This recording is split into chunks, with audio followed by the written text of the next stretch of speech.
No, this food's really good. We got a pretty good guest. I guess you're. Who are we doing this week? KTrev. This is KTrev. This is KTrev. This is KTrev. Yeah. Dude, This is KTrev. Obviously, I've been a fan of comedy for a very long time, but I watched as soon as we got together and started talking about this a little bit. I ran through Letterkenny in 2 days. It was incredible. It's crazy.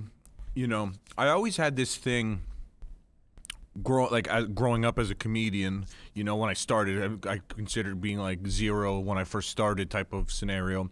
But coming up as a comic, I always imagined those Jay Leno, Adam Sandler, what's his name? The other guys. And they would all be kind of reminiscing about going through the trenches together. Oh, yeah. And I always wanted to be a part of I always thought it'd be amazing to be a part of a squad like that, where down the road, everyone's hosting crazy shows. That Everyone's is cool. On another level that, they've changed so many lives. And I have so many friends right now that are doing so well, and KTrev is for sure up there. And it's unbelievable what he's doing. And I was telling him, I remember years ago, I was in Edmonton. There's a West Edmonton mall there. It's a huge mall with a roller coaster and seals and all that stuff in there. But there's a comedy club in the mall, and I walk in, and the first massive picture was of KTrev. Oh, that had to feel so cool. I was just like, man, this is crazy. It's kind of surreal. You're because he's one of those people that we went through trenches. He's been, around longer than me. He's been acting, obviously, and comic, but we've been on the road so many times, and we did so many different shows together. That's awesome. And it was it's been so crazy. And we happened to work together in Michigan at Mark Ridley's comedy club, and that's so cool. It took all of my energy to ask to do an interview with him, but he was like, yeah, why the hell wouldn't I? Man, see, that's so sweet. That's so sweet. Yeah. I feel like he's that type of dude. I mean, I don't know him personally like you do, but I've watched a couple things that he's put out, and some stuff from him on YouTube. Obviously, he's a hilarious guy. Oh, yeah. He's really good at what he does. I know your history with him as far as stand-up goes. And as soon as you told me he had this show and you guys were going to link up, I was like, dude, what a great opportunity for this entire thing. You were telling me you were going to ask him for the interview, and I was like, okay, that's what I'm talking about. And then we were going out ways how you were going to ask him. It was really sweet. I mean, yeah, I hated that. This is the thing. I wish I was able to just ask, and because at the end of the day, he says no, but it's weird when it's a friend, and for sure. But whatever the case is, I really wanted to talk to him because the one thing. We don't know what this podcast is really about yet, and it's hard to explain it to someone like KTrev, who's a professional. Yeah, and he's like, okay, what are we doing? And I'm like, I don't know, man. We're going to talk. Did you eat something crazy this week? But what I was kind of explaining to him, and I think this is something that is interesting to think about, is we've been kind of interviewing people who are considered somewhat masters of their craft. We talk about this a lot too, about being conversationally funny. Yeah. And once you know you're funny by your peers, or just being, when you're younger, I think a lot of the comedy starts at the lunch table, right? You like the attention, like what it feels like to get the laughs, right? You start to see that come out in styles, right? And how that was derived. Yeah. And the more nonchalant or just natural it can be, I feel is the success, the winning there. It comes from there. It just looks like you've been doing this your whole life. KTrev can sit down and talk to you like it's drinking a glass of water, Well, the thing is, it's there's the whole 10,000 hour thing, right? And that, I guess, what was it, Malcolm Gladwell? Mm-hmm. He made the book about it, but I'm sure it's been around before. I don't know if he invented that concept or not. But it to me is if you think about the idea of 10,000 hours as a comedian, the amount of stage time you have to do to hit 10,000 hours, it's impossible. Mm-hmm. If you're getting 5-minute sets, I don't even know what the math is to go from 5 minutes to 10,000 hours. It's a lot of math. So that's 20 sets for an hour times however much to get to 10,000. Mm-hmm. So I feel like people who have natural abilities conversationally, as we said, conversationally funny, you're already ahead of the curve as a comedian. But now it's hard to If you can stay out of your head.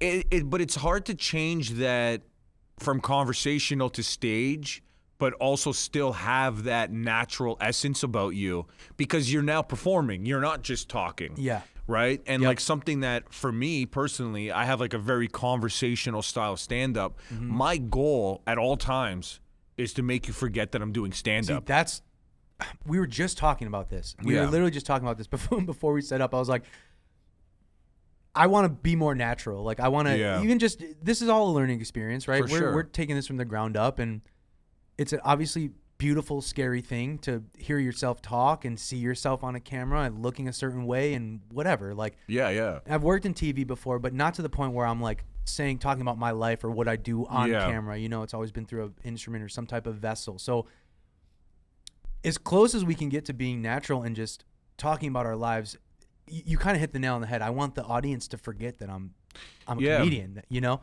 that's real, man. That's where it's at. And that's a very hard thing to do as a comic because you're like, they're paid, you know, if it's a paid show, like they're paying to be there. So they're expecting a show. Yeah. So to go up and then make them forget that there's a show, because you're not going to have people who are on board with it. For sure. You got to make them forget that you're having a show. And then you got to now still be funny.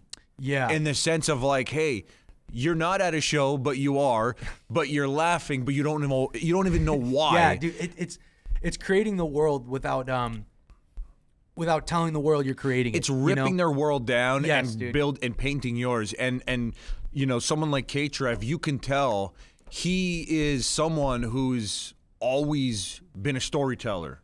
It's so funny because I was gonna tie it back into Letterkenny is a great example too. It sets up a world.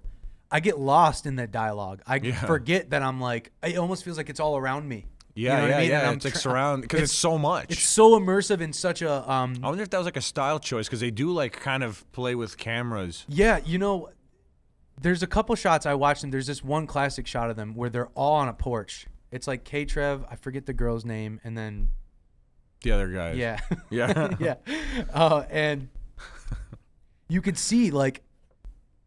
There's a straight on shot. There's a shot from the right side and a shot from the left side. Which is probably simple. Very, very simple. Like definitely not how we would approach. Yeah. Like, how can we make this the most complicated thing possible? How can we do everything that's going to make this harder? Like, Just, set a couple cameras up, have a funny dialogue. Yeah. No. We need to have a swooping shot.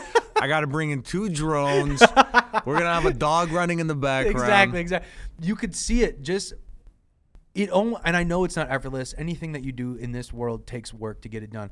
But the way their dialogue is mixed with the way it's edited, it seems super simple, very nonchalant in a positive way. Like, it's a goal for sure. It's a goal. And they seamlessly make a world without you being like, oh, I'm going to go into this weird world now. It's like, no, they have a dialogue that's very niche with their region, where they're at. The hockey references are hilarious. There's like quick banter between the hockey ref and like kids that are on the hockey team, and they're constantly shitting on each other, but in a way that's very rooted in like Canadian culture. You know, it's so funny. I mean, for me, it's hilarious. Not having grown up that way and learning about it, it's amazing. And I think KTrev does a great job in his role, kind of seamlessly molding all that. It's amazing. Yeah.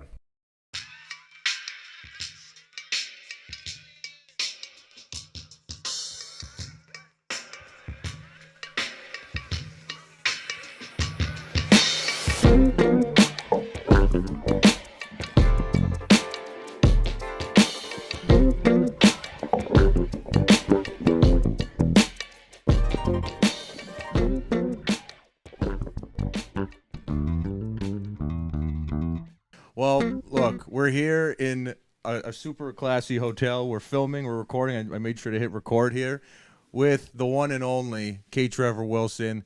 This is the Mom Sauce podcast on location. K-Trev was super nice to do this, and I always hate asking to do interviews. And he really has a hard time asking people to do interviews. He was like, if you got time, do something. I was gonna throw it out the window at any second. I was like, man, don't feel any pressure, but if you got time.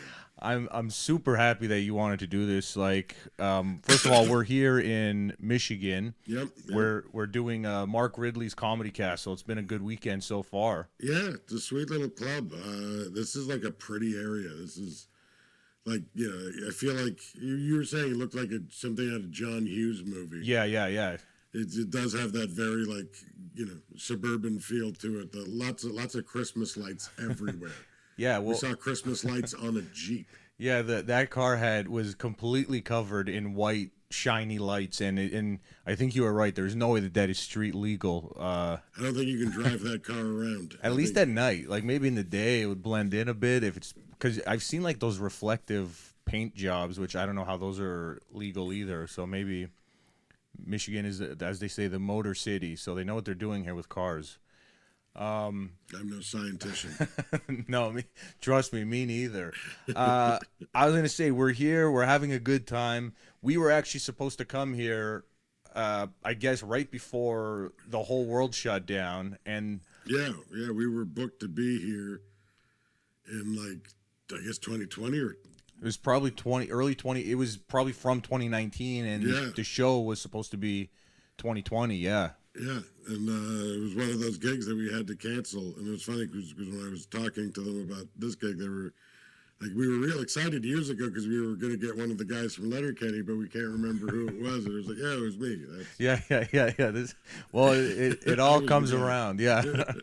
No, and it's crazy. Obviously, a lot's changed since then, and I still find it amazing. Like we were in Orlando a couple weeks ago, and I was helping out there with some stuff, and I gotta honestly say I still find it unreal to see, I've known you since I started, and to see you at like an improv level, and that was like a smaller improv, but it's like the improv, and I'm like watching you in Orlando, and I'm like, man, like I just remember all the shows we used to do like in Toronto and like Blueberry Hill and all the weed rooms. Yeah, we've come a long way from bar shows and dirty open mics.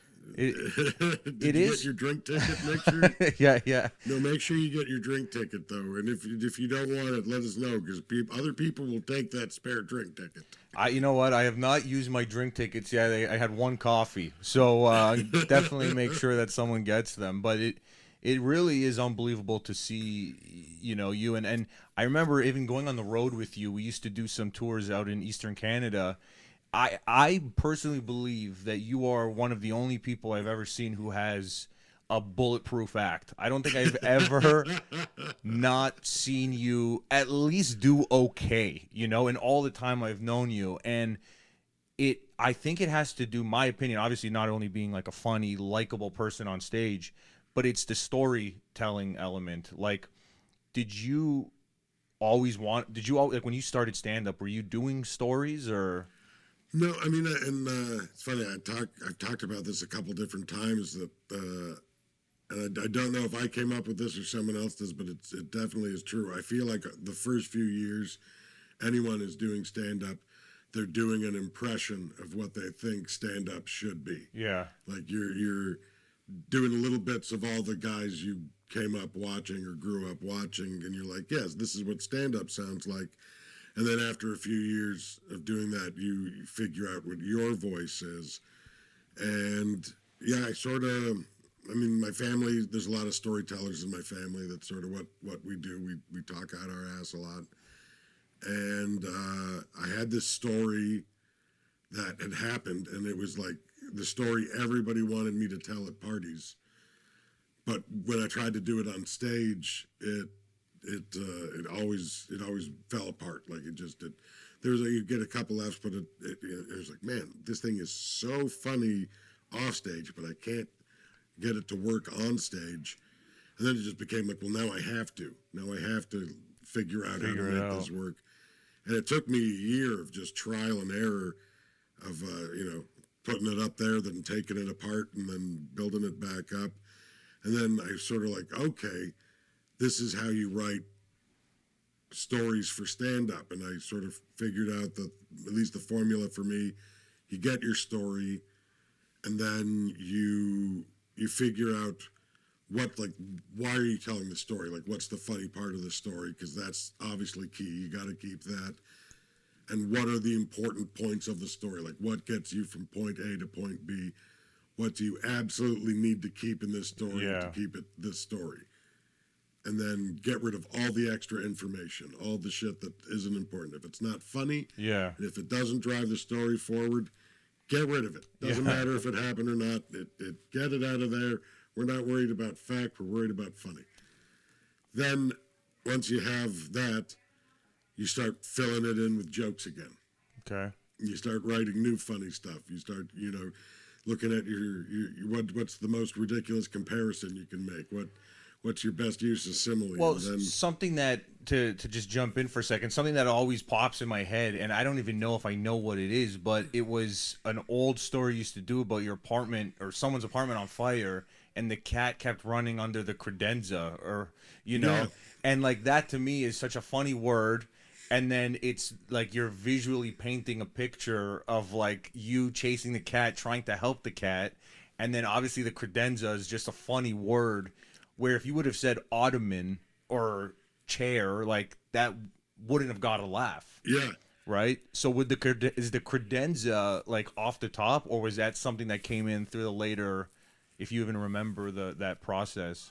And that's the story. That was the first story. That was the story? The fire story was the story. There was that took me a year to figure out how to make that funny on stage. And because it actually happened. I was first year college. My parents were away, and I set their kitchen on fire. And I had two friends over, but I don't talk about them in the stage version because they didn't do anything funny. The credenza was. That's one of my favorite words for that type of furniture. Okay. And it's one of those things where there are hilarious sounding words. Like couch is not as funny as Chesterfield. Chesterfield is a funny word. Like Chesterfield is just, and you can say cabinet or you can say credenza, See, I didn't even think that was what a credenza. I thought this is a credenza. No, yeah. So a dresser is a credenza. Yeah. Okay, see, yeah, no, that. Yeah, it's like a buffet. Which is a feast and a type of furniture I've learned this year. Yeah, but that is such a process that, obviously in Toronto there was a lot of like weed rooms which allowed people to kind of talk long-winded, and because that process that you're talking about doesn't happen overnight. Like to do a story multiple times and have to learn where to cut the fat, like that's not an easy process. I was just really stubborn with it. Yeah. Like I knew there was something there. It was like Mike McDonald, the Canadian Mike McDonald. Rest in peace, Mike. He gave me some great advice a million years ago that you never throw away a joke. Yeah. If you write it down, something in your instincts told you it was funny. And even if it doesn't work today, another day you'll be a funnier comedian and you'll know how to make that joke work. I totally agree with that. And with that, like with the fire story, I was just really stubborn about it. I was just like, I know that there's something there. Yeah. I know that this is funny because every time I leave my house, someone's like, "Oh my God, you have to tell me about what you did to your parents' house." Like, spread like wildfire around the neighborhood. But yeah, that was the first one, and then after that, I was like, okay, now I know how to do this. And that no one else was doing that. And it became my secret weapon. It really, even in my early days of when I was actually doing stuff as a comedian, and I remember showcasing for Just for Laughs or whatever, and people would say it's a risk to do one thing, right? Like try and have multiple jokes. Like to do one joke for 5 minutes, that is the hardest thing you can do in a showcase, right? And you have to truly be like a master of your craft to do one joke, because if it doesn't pay off, you're like walking off in. It has to have the biggest payoff in the world to do that. To make it take that journey. And a lot of people don't want you to do it. Like I had when I did Kimmel, I had the hardest time getting them to sign off on my set because like I would send them 5-minute bits. And they wanted, and they were like, no, we want pieces. Up, We want little bits. We want the best bits of your best bits. And yeah. I was like, okay, well, that's not really what I do, but we finally figured it out. and that is like, it is such a crazy thing, and even yesterday, and obviously when this airs, you can look to see when we were here in Michigan. But no, yesterday you were telling me a story, and like stories, I feel, and this was going back to the bulletproof thing, like it's such a classic form of not like of entertainment where it's completely relatable across the board, and there's like a connection when you hear a story, and obviously with your cadence and your delivery and your whole persona, like you're like telling people, you're like a guy who would be telling people a story, and it's fun. I'm very folksy.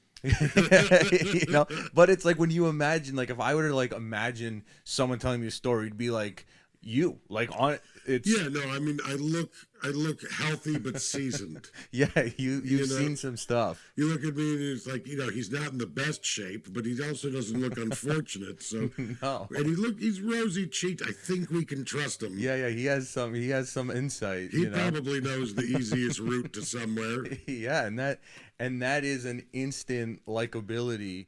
And that fat man knows how to get places without very much effort. That's what I know about him. And honestly, they trust you. The audience trusts you, and they're into it. It's just like, I was gonna say something, I can't remember. But yesterday, you were telling me the story about because I guess when you're at KTrev's level, people will just bring you gifts and presents, and I guess yesterday you signed the license plate, which was hilarious. Yeah, that was the first. Yeah, somebody had a Squirrely Dan license plate. And we show up to the show Thursday, and there was a gift for KTrev of. And it was like an embroidered painting. Yeah, it was like threaded. It said 175,000 stitches, and someone sewed Squirrely Dan. And it's unbelievable, first of all, to see that.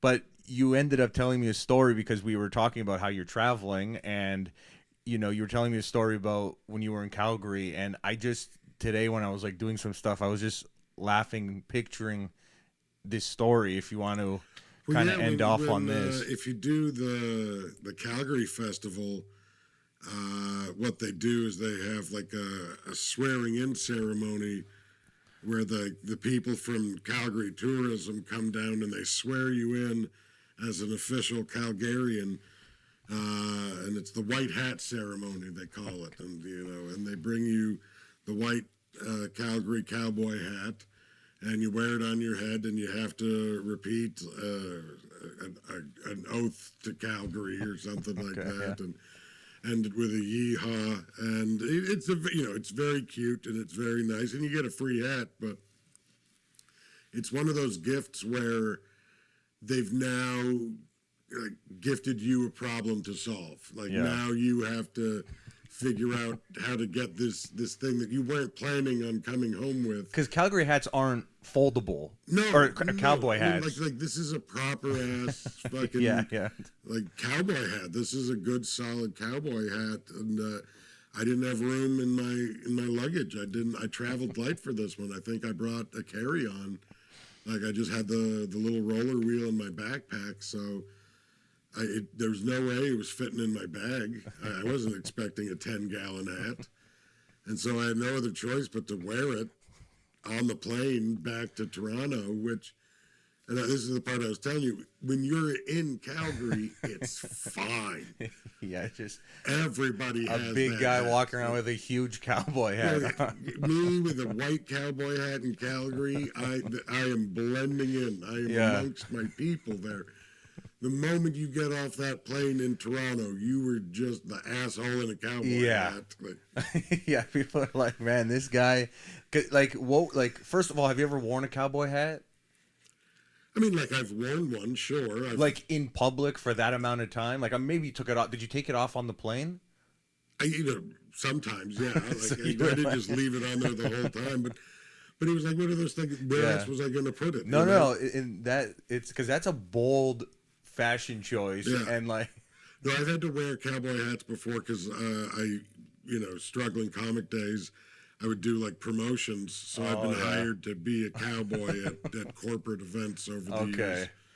That is probably a tale for another day. I've worn my fair share of cowboy hats. I think like it would be one of those things where if I didn't see you in a long time and I just happened to like see you walking in the airport with a cowboy hat, I would probably be like, I hope he's okay. Like, just because like it is such a bold fashion choice that I wouldn't think that you were gifted that hat. I'd be like, this is now him. He's wearing jeans and running shoes and a cowboy hat. Like, but it's one of those things because I have that like actor's brain where it's like you never know when you're going to need it.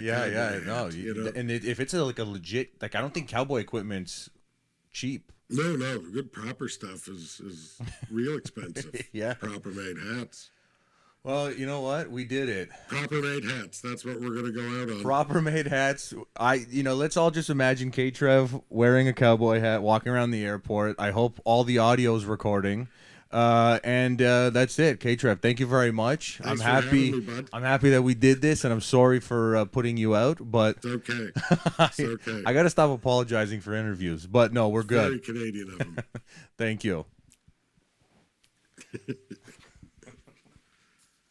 So, one thing before we get, had a little bit of a debate. Are you more of an apple or pear person? You always do some shit like this where it's like, it should be an easy response. But I love both for different reasons. I can eat a nice ripe pear, given a Bosque, maybe a red pear, if we're getting crazy. I could get into that completely alone, like without anything else. Just wash it, have a cut of pear, and it's fresh. I love that. But apples, we can dive deeper with apples. Sometimes if I'm feeling naughty on a Tuesday night, maybe it's 9:30 p.m., I cut apples with peanut butter. And then You eat apples at night? I thought you're not supposed to. Who said that? What is that? I thought late night apples at nighttime I heard hurt your stomach. Well, this is at least what my dad has told me. First of all, I love that. that old wives' tales are the best. Oh yeah, this is an old one. Right? I don't know what's real. My parents have been telling me to turn the light off inside of the car since I was a baby because while you're driving. Yeah, because you'll get pulled over because it's illegal. Yeah. Why do you think the light's on? No, it can't be legal if it's on the inside of your fucking car. That's for sure a classic. That's a classic. Tale. Yeah, you know, like, yeah. We had a couple other ones. You'll masturbate too much, you go blind. Oh yeah, that's from the old man. Yeah, that's a classic. Yeah, those are. It's so weird because they must have started from somewhere though. But I never heard the apple at night. I heard eating I just at heard night that it's hard bad. on your stomach. I have a leather sack down there because I eat some fucked up shit. Like, yeah, like in what do they call after hours? I'm like a skilled after hours eater. Those mints? No, like after hours. Like, I thought you were talking about the mints after hours. I don't even know what the fucking after hour mint is, dude. What is that? It's like a round mint. Is it chocolate or just mint? It's chocolate mint. I hate mint chocolate mints. I think they're disgusting. No. That I don't even eat candy anymore or any. Like I try not to. And mint chocolate chip is like hands down my favorite. Dude.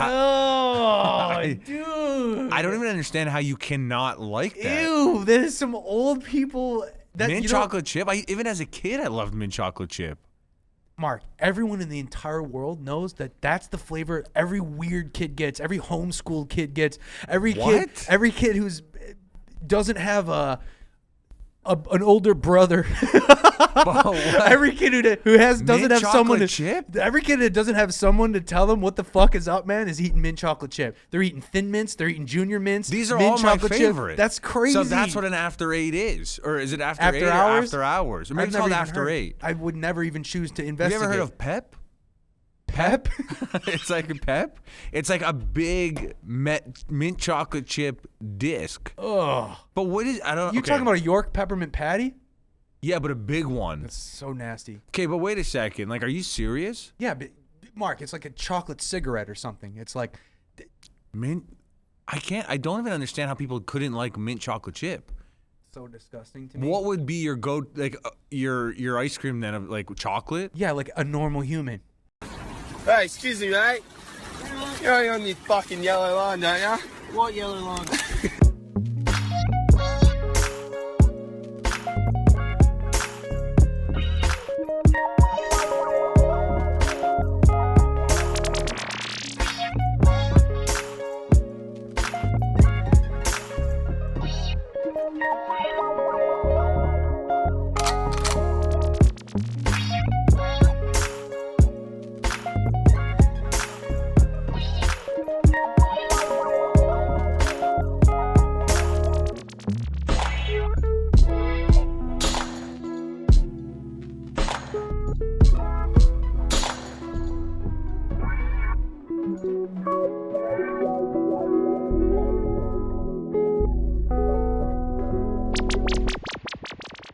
It's one of these things where like, who am I talking to about ice cream? You know? And Okay. it's like we have these like tendencies that I would have never known that if I didn't talk to you. Like I remember I was on the road with my friend once, and this was as an adult. I was on a tour with my friend, this comedian Monty Scott, the guy we were listening to his Monty. stuff. This is a very weird, I guess, kind of personal thing, and it's gonna sound really bad, but I, for whatever reason, did not dry myself when I got out of the shower. I would dry myself out of the shower. And I've done this my whole life. No one has ever said that I was doing it wrong because I've never had someone in that world to be like, what's happening? So I'm on the road with Monty, and he keeps going in the bathroom, and it's like water everywhere. And he's like, buddy, like, what's going on in here after? Yeah. And I'm like, I'm just like getting out of the shower, and I dry myself. And he's like, you don't dry yourself In the shower? And I'm like, no, because the shower, like, in my mind, I'm done with the shower. So I walk out of the I shower. gotta get out of there. I'm like, that's it. I'm done with this environment. I'm now going to change. Honestly, this is, I would say 25 years of my life, I did not even realize that this was a You thing. didn't go into the bathroom after the shower and like step on water and shit with a sock on? That would fuck me up. Like that would immediately be like, I'm doing this wrong. You know what, man? That was another thing. I just never had any formal bathroom training, I guess. Like, because I was with my other friend. We were I was with my friend, another friend of mine, and he has to wear shoes in the bathroom for that exact reason. And I'm like, what are you talking about? And he's like, man, I don't want like my socks to get wet. And I'm like, why are your socks? None of that crossed my mind. I'm sort of on the same page as your friend. I don't like to feel my socks on the bathroom floor. I'll take it a step further.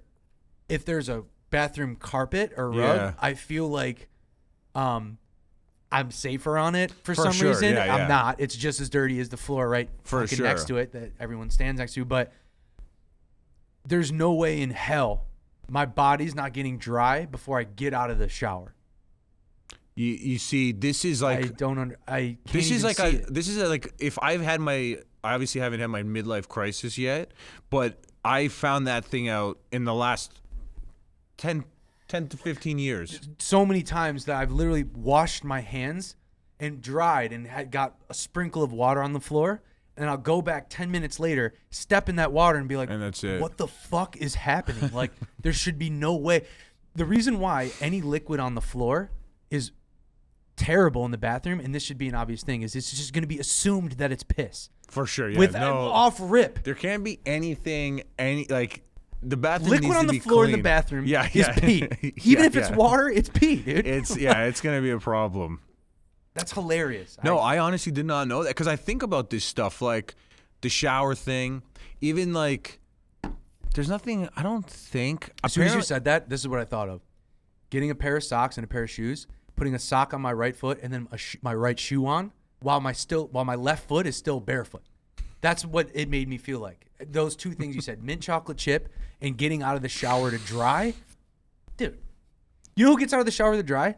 People with a big, luxurious fucking bathroom. That's who gets out of the shower to dry.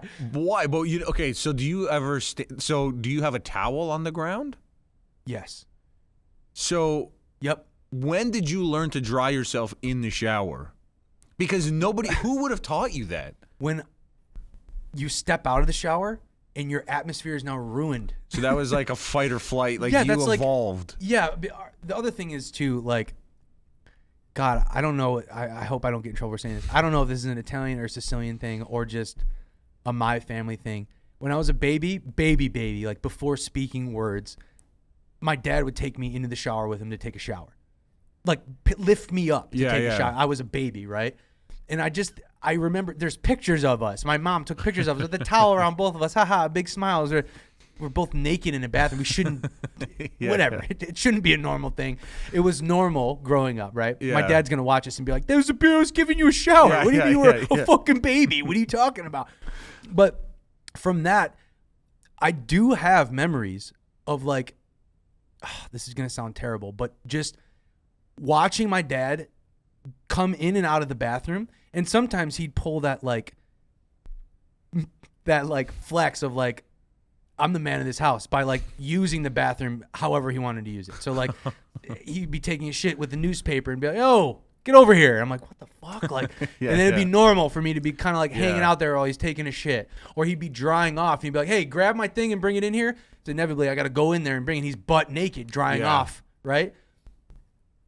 Drying off in the shower. In the actual tub. Yep. Then he'd get out while he was dry, butt ass naked, and stand in the bathroom dry naked. You know what I mean? No. Like weird, but also like made sense to me. Okay. So I remember seeing the influences like, okay, like the bathroom's not wet after he takes a shower, right? No, I don't think I've ever, even to this day, got out of the shower dry.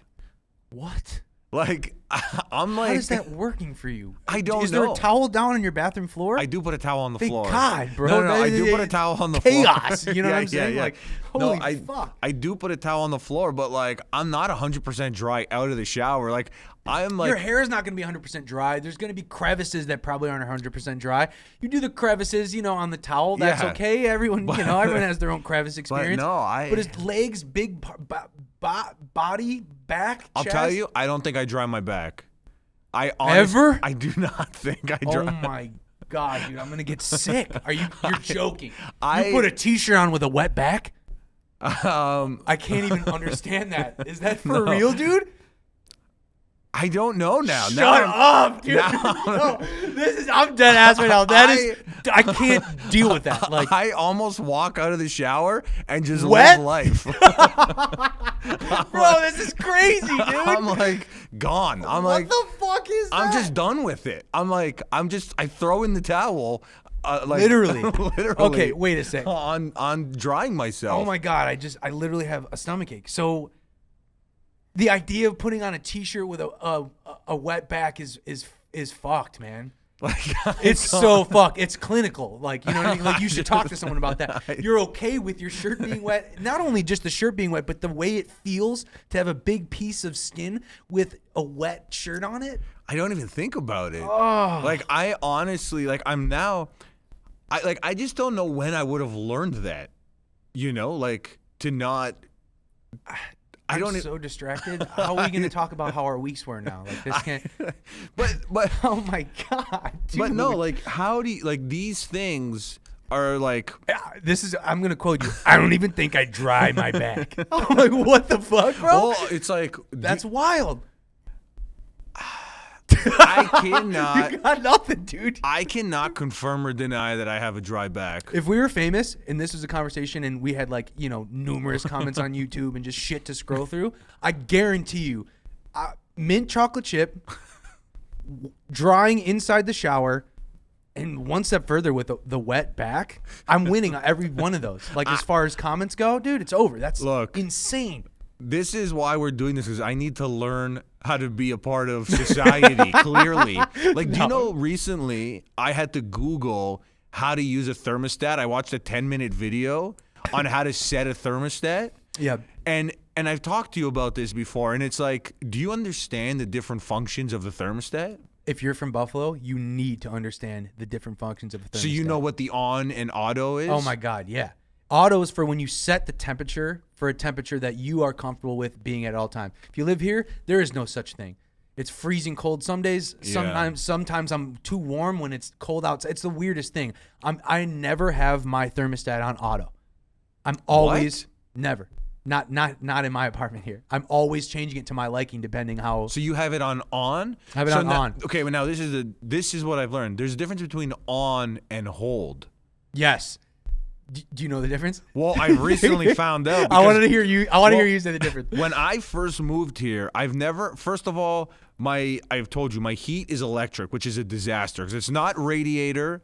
It's a full on like central air system. Okay, and I have it's not a loft, but I have higher ceilings, so my place is cold, which sucks.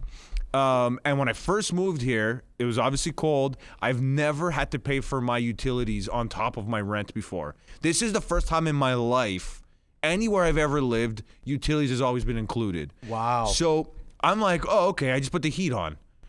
And my bill a little bit more, was like, honest to God, $300 to $400 a month. I was having a heart attack. Yeah, that can't be. I then found out about on and auto, where auto circulates. I love this. And what it does is when it hits that temperature, you set at, then it shuts off. Yep. But exactly. here's the $1 million question or catch: the thermostat's in my room. And then I was talking, I think, with my dad or with someone. And they're like, why the hell is the thermostat in your room?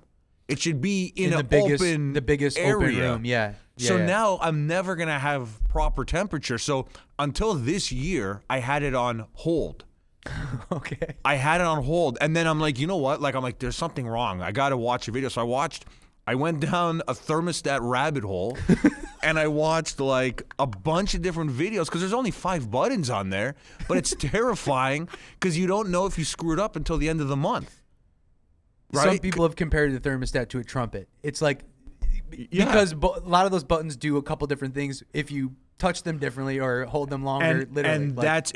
Okay, so I've never held the button, but I did buy I bought I bought thermometers for my apartment to see what the hell's going on. And now what I'm doing is scheduled. I've done a schedule, no hold, pure auto. Yeah.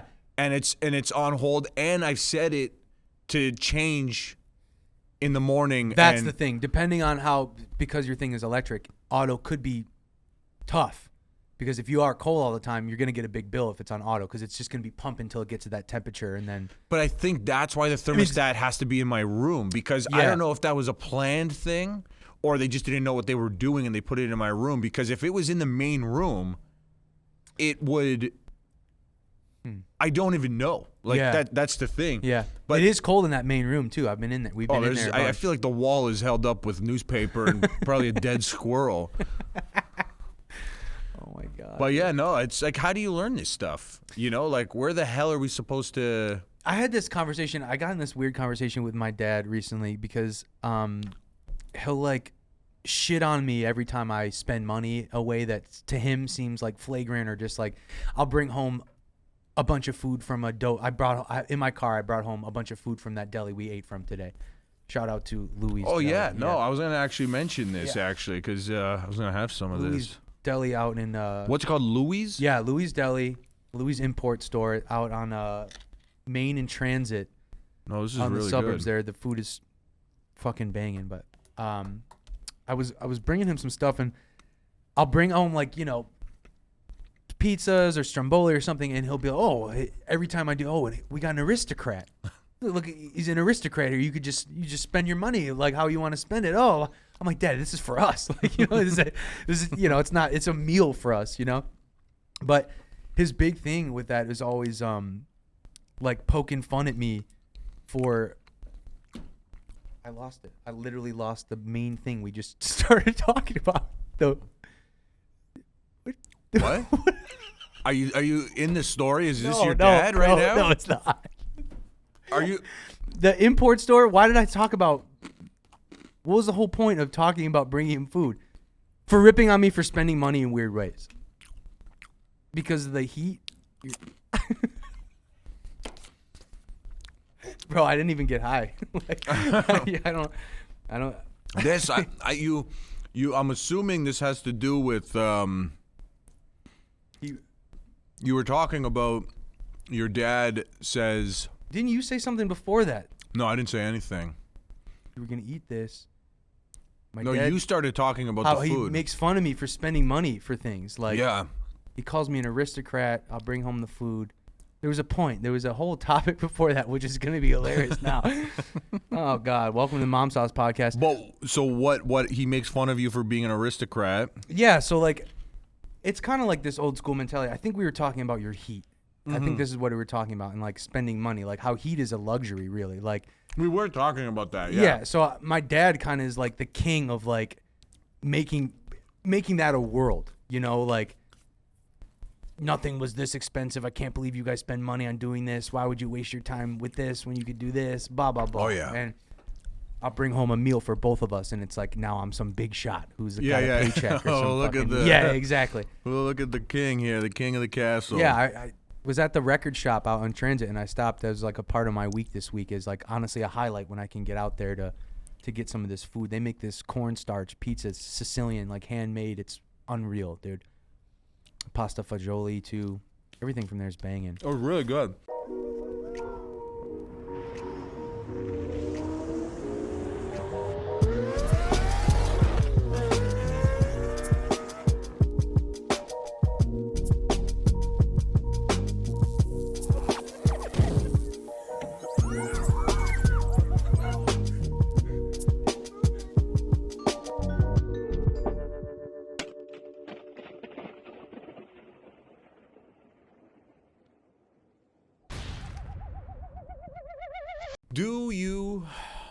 Do you think that your hair is a muscle? Come on, dude. I only let me finish then. If this makes no sense. No, it makes. This is great. Look, I have a shitty beard, very patchy. It never grows in here. But you know what? I'm trying to make it a goal to shave more. I don't like this. I'm just lazy, and unfortunately, I live in Buffalo, and I have no reason to shave, you know? But I would love to be like one of these guys in like the 30s that shaves every morning and has a thing, but I can't do it. But I've noticed in the last week, I've shaved 2 times. Is it coming in? More hairs are coming in. Hey. And it starts to make me think, and I was like, you know, there's obviously the idea of like stimulation or something. Okay, yeah, we'll get. But what I was wondering is like, do you think kids who had a lot of haircuts as a kid don't go bald, and then kids who didn't get haircuts start to lose their hair? And that's what I mean by the muscle. I'm living proof of that debunk right now. What do you mean? I got a haircut all the time as a kid. I'm totally losing my fucking hair. Really? Yeah, dude. Yes. Oh, okay, it was like a fun family thing for us to get haircuts because a lot of barbers you guys got we knew. family haircuts? Not like you know, mom, dad, Okay, that was like brother 4 chairs. down, but it'd be like me, Phil. Yeah. And my dad would take us to go see Lou Saviano on Delaware Ave. And sometimes, you know, my dad would be like, yo, Lou, give me real quick before we get out of here. You know what I mean? Yeah, it's like a thing, yeah. So it's kind of like a family. It was more like the boys are going to hang out at Louis, right? But we were getting haircuts. I used to get my haircut religiously as a child. I don't know why. I wasn't like 4 years old being like, haircut. But my dad would be like, we're going to see Lou. And I'd go, you know, we'd sit in the chair, it'd be a thing. They'd put a sucker in our mouth, and we'd have like a day at the barber shop.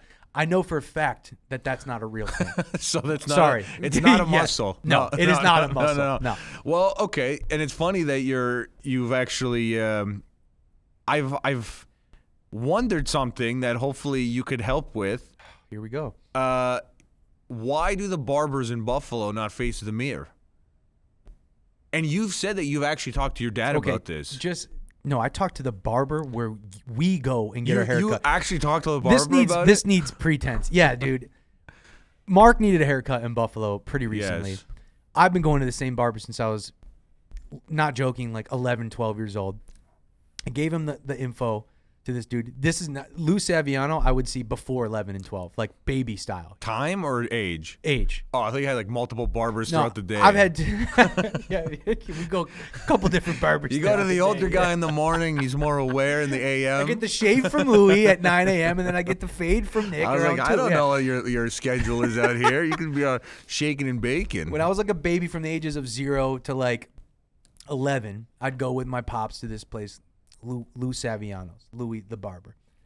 When I started to make my own decisions, a little later than that, let's say 13 years old, when I wanted to go like where my friends were getting a haircut or I saw a haircut I liked and wonder who could do that. I went to this place, shout out Good Looks. I'm the shout out, Mark's laughing because I'm the shout out king. Good Looks on Hurdle, Nick Capola. I've known him since I was a kid.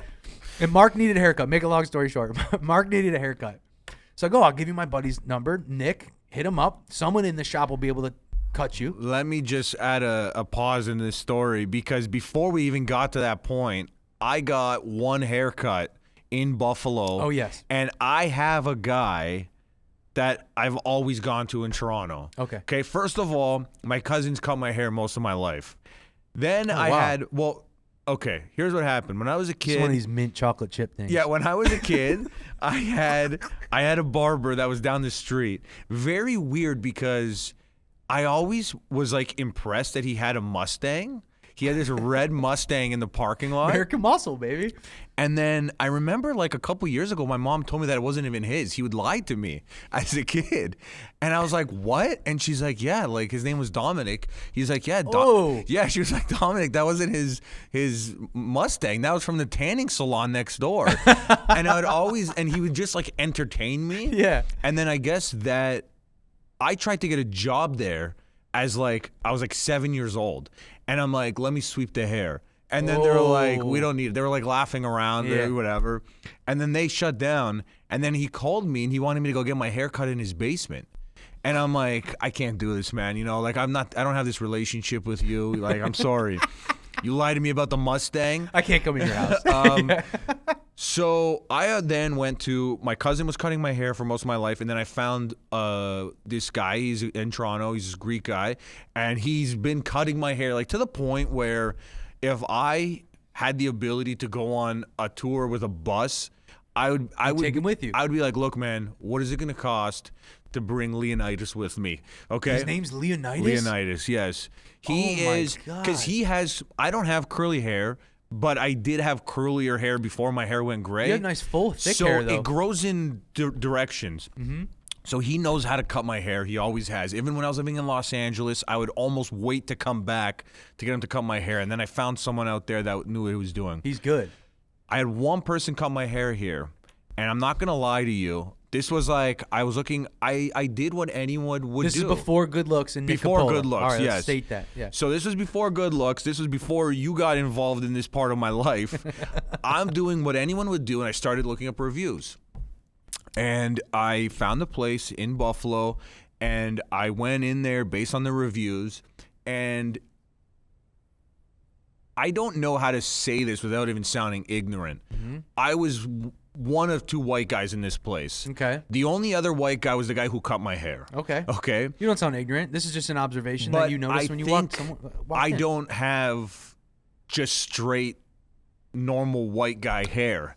So he starts cutting my hair and it starts, because I have like cowlicks and it grows in. Mm-hmm. I was trying to explain it to this guy and I know that he was new. Like, honest to God, like, was the guy black? No. The only other guy that was white was cutting my hair. It's getting weirder. So it was me, and if you would have walked by, you would have been like, "Yeah, that makes sense." You know, like yeah, dude, yeah, like for visually sure. To everybody, the white guy cutting the white guy's hair made sense. Yeah, I'm not even joking. I was in that chair for almost 2.5 hours. I have honestly never experienced a panic attack while a haircut before. And I didn't know what to do. Only Mark DeBonis gets a panic attack getting a haircut. I didn't know what to do. And this is where the mirror thing first started to become an issue. Because I realized on top of this, because he would take so long, because I explained to him, I'm like, look, man, my hair grows in multiple directions, so you need to know how to and I only know this because of my cousin. And I'm like, you need to know how to kind of balance it out and this and that. Sure. And he's like, oh yeah, whatever. He cuts here, this hair sticks up. Then he cuts here, this hair starts to stick up. And then he's like, well, and then the other thing, he didn't even wet my hair. And I'm sitting. Ooh, dry cut. And I'm like, is that even normal? Like the guy cut my hair dry? And then so I'm not kidding, man. It was almost 2.5 hours. I was so mad where I'm sorry to laugh. my hair, I don't even know what happened after. And then I never got a haircut in Buffalo again until I knew when I met you. I'm like, if anyone knows where to get a haircut, Took a look at my head. He goes, where do you go? It's gonna be this guy. Okay. So now, cue back. Good All right. looks. Okay. Good looks. Nick Coppola. Extremely talented dude. It's funny that you said a couple of the things you said. So Nick's a little older than myself and my brother. My brother's the one who introduced me to Nick. He started going there off of a wreck of a friend named Dan Rizzo. Just a city full of paisans. You can't get away from us. Everyone has that fade that starts below the knot of your head. You get the classic mushroom Italian kid, you know? So we've been going there since we were kids. They changed locations. They got a nicer shop. The one you went into was actually down the street from their original shop. Okay. But I remember being a kid and hearing Nick talk about traveling to New York City, cutting some famous rappers' hairs, just knowing like a little bit about the circuit of what that's like and how normal it would be to have those people actually hire someone to come on the road with them and do their hair come on the tour bus with them and be a part of their team or whatever. Similar to how Snoop Dogg has like a professional roller. I mean, I've heard about that. And the guy's making good money too. Yeah, he's making exactly as much as he needs to make doing what he's doing. More than he needs to make. It's unreal. But yeah, the stories were How awesome. much do you think that guy's hands are insured for? It would have to be his hands that are insured, or would his tongue be insured? No, I feel like it'd be a whole, like they would just insure him. Like it'd be life insurance. Oh, okay. So They'd you don't take a think his whole tongue would policy. be insured? No, they take a policy out on this motherfucker. Oh my God. The roller is insured. You know how long I've been trying to get a gig? This motherfucker is. I roll know. great blunts, dude. Like, You got to put it out there, man. oh, it's ridiculous, man. Anyways, so I was going to Nick from a young age. I was going to Nick, and I watched him like grow too. Like as a barber, and he has a family. I played his wedding with Wow. Zuri Appleby, the bass player for Lizzo. Good friend of mine. Me and Zuri were young. We played Nick Coppola's wedding. I have all these memories of that stuff. Few memories of getting my hair cut. More just the shop. It's funny you said sweep the hair. It's like a known thing from as a kid. When you walk into the barbershop, you just start sweeping. You don't ask anyone. You go to the corner, you pick up the broom, and you just start Wow. Since I was a kid, I would just walk in the shop. What's up, Nick? Go get the broom and start sweeping. Sweep up his whole Were you area. the only kid that did this though? No, you know what's funny? I recently got my hair cut. I sat in the chair, which was not facing the mirror. Some kid who was younger than me comes in. He's wearing a white tee and sweats, how I would go get my hair cut back in the day, without not skipping a beat. He looks at Nick. He goes, "Hey, Nick, how's it going?" Goes to the corner, picks up the broom, and starts sweeping up the shop. I didn't even think. I looked at him. I was like, "Yep, that's exactly." That's That's crazy. We've been doing that since we were kids. It's just a classic thing. You show your Your- admiration or yeah, whatever, yeah. and you just start sweeping, and then you get that cut. You know, so you're gonna get a good cut after you sweep the shop. You know what I mean? But okay, this whole conversation was started because The mirror. the mirror. Mark got a haircut. Baffled. The entire cut, he was not faced in front of the mirror. Since I was a child, every single haircut I've gotten in Buffalo, I have never been faced towards the mirror, looking in the mirror, getting a haircut. Now, it took you saying that for me to even realize Yeah. this whole get out of the shower without drying, same type of vibes over here with the get my hair cut not facing the mirror. Definitely Yeah. not as weird. but, Yeah. but I never noticed until you said it. Never once in my entire life have I faced the mirror getting a haircut. Louis, when I was a baby, Louis the barber had mirrors all over the shop. One in front, one behind you. There's a million Doms, you know what I mean? Yeah. And Louis getting my haircut. So that wasn't a thing. But anyone who has like a chair or rents out a chair and has their spot, you're turned the opposite way of that mirror for the entire haircut. I have to. In I'm Buffalo. going to argue only in Buffalo. You may be right. Now,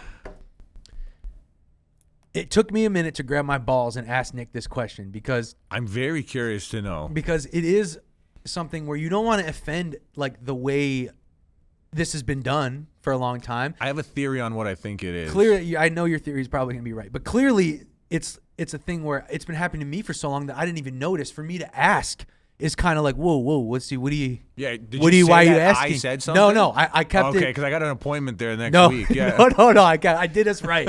I did this because I knew it Yeah. would look weird for both of us Yeah. for me to be like, whoa, my buddy came in. He's like, why am I not? Yeah, why am I not facing the mirror? Why Like, can't you're I kinda- see myself get a haircut? You know. So I was like, I did good. I looked around, and then I did the thing. He like stopped. He was texting someone, right? So then I turned my head completely around. And I was like, Nick, since you always been cutting my hair, do I not face the mirror? And then I look around. I go, look, no one's facing the mirror like in the whole you shop. had a whole. So I had a You had a whole. whole I thing. brought the thing, and now everyone in the shop. T next to him. There's a couple. Cecil is like on the left. I start getting quick, like He's on to us. zzz, shuts off, and start getting looks. And I'm like, hey, it's all good. I'm just curious. I'm not gonna not come to get my haircut. I've been coming here since I was 13 years old. But it's just I find it so interesting. I didn't even think about it. Like I haven't looked in the mirror this one time. He goes, yeah, I give you the mirror at the end. That I was was like, I go, okay, all right. But then there was a pause, right? Like there needs to be more explanation. He knows Yeah, that, right? I would hope so. So he goes, I give you the mirror at the end, and then there's a pause. And I'm like, that's not enough, a couple, I'd say a minute of this weirdness kind of goes by. And he goes, well, come on. If we faced everyone from the mirror every 2 minutes, it'd be like, what the fuck is this? What is this? How are you going to cut this? Why does this look like this? Wow. And he goes, there's stages to a haircut. It looks weird in the very beginning. When you start a fade here and do this here, the questions are just taking away from my focus of getting it done. And more times than none, I start to lose where I was at. But do people not know that while getting a haircut? Who is like mid-haircut and they're like, I'm done. Like, what the hell are you doing? Like, here's that's the like other eating like a loaf of bread like in the oven for 10 minutes. This is the other half of it, which is the social aspect. yeah. So as far as Buffalo goes, right? I've been going to this guy since I could remember. Since the idea of getting my own haircut, it was a thing. He knows how my head is shaped, what it looks like when it does get cut. He's gonna cut it the way I want it to be cut. Like in the very beginning, I remember like a couple times where I was like, I don't like it this short here. Yeah, okay, yeah. next time we'll do this instead, blah, blah, blah. And you start to get in a rhythm of how it is. This is how it is every time now. I've been a client for years. There's no question I'm going to get exactly what I want every time I fucking sit down. And one thing I was going to say was when I got my last haircut there, we booked my next appointment. He's like, "Do you want to just book another appointment right now?" And I'm like, "As long as you remind me. Like, I'm not like this once a week. I get a haircut like once every like 8 months. You know, that's like not me, yeah. So I'm trying to up it up maybe once a month, whatever. But I left and I'm in my car and I'm like, why didn't he take a picture and put it in the calendar? I'm like, because if he's gonna ask me next time, what do I want? I'm gonna be like, whatever you did last month. I don't know what the hell it is. So, okay. You should have taken a picture and put it in, and barbers should have that in their calendar. If I make an appointment with you, Wow, I didn't even think they about should that. have like a full-on VR. This is what it looks like. A whole 360, That's quick it. 360 video of what Why this was is like. that not? Mark DeBonis, he goes back in his phone this That's day. it. Oh, this is what we're doing today. It's like I got my schedule today for my appointment. This is my haircut. Redo that. It's like the book. Hacky. Okay. Here's the thing too, man. It's a culture, right? Like there's Yeah. barbershop culture. And a lot of it too is the vocabulary used to explain what I want to look like. Fade, skin fade, higher up over here. I want a number 2. Do you know what a number 1 looks like? I know exactly what a number 1 looks like on my neck. Like that's part of the culture of whatever that is, right? So I know sadly I have a few friends that go to supercuts still. It's like a thing, like they still go to supercuts. They don't even know what to ask for. That's terrifying for me. I could never not know what to ask for. Just give me a haircut. What the fuck does that even? I'm that person. At that point, that just means we're buzzing my hair off. You know what I mean? No. It's short now. I literally tell them, cut it in half. Like where you can see, this is actually what I told them. I'm like, honestly, man, I don't know how to describe it, but you can see where my hair starts to turn. Cut it from there, but keep a little bit of weight so it doesn't stand up. Like I don't want to have like a buzz cut. Perspective and proportion wise, though, it all changes, right? Because even if you were to take, but this is their job to know. Of course, right? This is out of my realm. This is like I'm giving you my receipts. You're the accountant. So you do your magic. Okay. I'm giving you my past After knowledge. a while, it will turn into a thing where it's like, last time you cut it shorter this way, it looked good versus the other time where I liked it like this last time. Could we go short? And he'll go, oh, I do remember actually cutting it shorter that time. Does he remember? I don't fucking know if he remembers. Probably not. But I do know that he knows like what a certain number will look like. And then if you tell him your hair moves a certain way, like they can work to that, and that knowledge I do have from my cousin, because I know that that's enough. My hair grows, for example, left to right. Sure. So I've learned that if I cut it this way, it kind of sits better because it like floats more. Where if I go this way, it's more like it's uneven. It's a weirder cut. It doesn't settle right the way you want it to settle. But I find so we are not sure if it's just Buffalo that doesn't face the mirror while cutting a hair. Because I, honest to God, have gotten haircuts in other cities before. And I took my father to go get a haircut last week. He doesn't go to Good Looks. He doesn't go to Louis anymore. He goes, I can't remember the name of the spot. Some young, like, hip kid cuts his hair. Like a kid who's given, like, fucking $40 fades is cutting my old man's hair. And as soon as he walked in, he takes a seat. Who does that? Your dad or the barber? The door. Your dad. My dad. Your dad just turned to the door? No mirror. Instinctually is like turns away from the mirror. Now he's sitting at the door, and then the guy starts cutting his hair while he's facing the door. So my dad I could see what he was thinking. Oh, I know. I'll tell him this is what I want. This is what I normally get. That's too much trust. So then he gets in the car, right? I'm waiting in the car for the entire haircut. I'm taking videos of my zooming in watch. I'm like, what is going on right now? Like, sits in the car, flaps down the thing to look at himself, and the thing he just goes, nope, this ain't it. And I was like, well, what the fuck, man? Like, what do you want him to do? Now you gotta wait. Now you can't go back in and be like, hey, listen, what can we do with this? He's gonna be upset. It's not gonna be what you want still, like. No. So because this ain't it. Too much pomp in front. I don't like it. When I take a shower, it's not gonna stand up like this. That's the other thing that I think it is a false hope that you could redo your hair however they do it. Not like because it is never gonna be like, and it's not even like they're amazing stylists. It's just someone else is doing your hair. I do this thing that pisses off Nick Capola every time. He'll give me a fresh cut and he'll comb it, everything the way it's supposed to, like how he envisioned the cut to look like. He puts the mirror in front of my face and then I go, and then I literally just like push my hair to the side. I'm like, there it is. That's done. And he'll literally ask me, he goes, you just fucked it up. Like you just, the part that you complained about, the receding part, I covered it. Now you just moved hair away from it. Like I was like, I don't know what to tell you. This is what it's supposed to look like. This is what I want. This is how it is. It's funny. Maybe we'll drop a clip. I want to show this clip of my dad. I took my dad to get this haircut last week, and just to see his reaction after, I thought he looked great. It really brought me back to Michael Corleone, Godfather time. It was super, super pompy, but then he has those nice grays where it's like it's similar. It's actually similar to your color.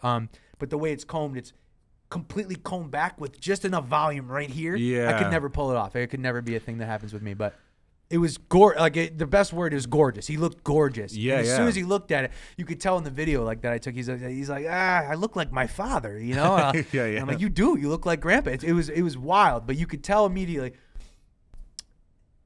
If it was something, he went back to the barber this week. He goes, I gotta get the other guy. It was a different guy. The other dude was busy, so he's like, but my hair was too long, so I just got to get a haircut. He thought because I'm going in the same place, it'll be fine, It's always the barber, man. It 100% is the barber. And even actually, I was telling the story about my horrendous haircut scenario, and someone at Good Looks told me that I have to ask for the master barber. And I'm like, who would I ever be to walk in and be like, I want a master barber? They told you to say that to walk in? Not at.